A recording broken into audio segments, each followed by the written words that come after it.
Ketika orang itu meminta kepada Allah, ya Allah, berikanlah kebaikan yang mengalir kepadaku dan kepada keturunanku.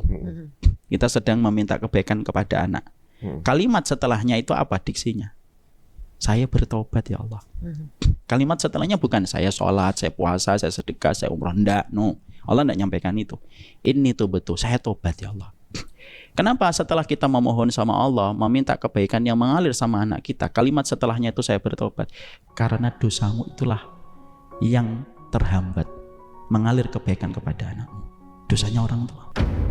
Kalau pingin dosa itu, kalau pingin kebaikan itu mengalir sama anakmu, tobat dulu selaku orang tua.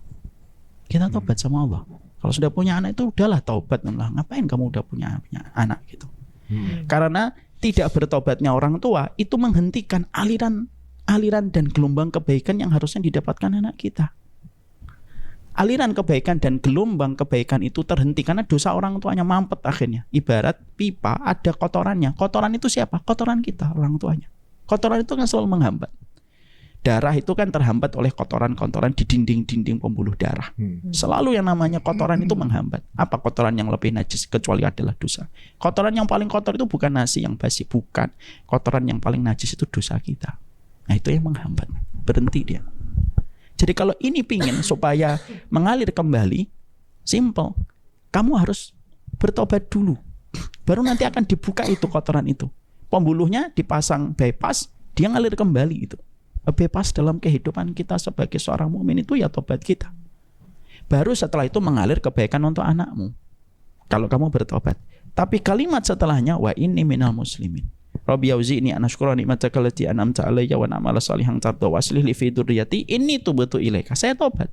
Kalau saya sudah tobat ya Allah, bagaimana kondisi anakku? Allah menyampaikan closing pada ayat tersebut.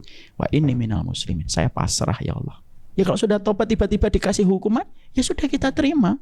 Karena terkadang hukuman itu menjadikan kita bisa menyadari lebih maksimal. Kadang-kadang penjara itu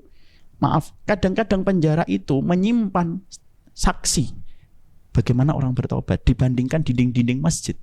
Karena apa? Di tempat orang mendapatkan hukuman itu akhirnya dia menyadari kesalahannya daripada dinding masjid kadang.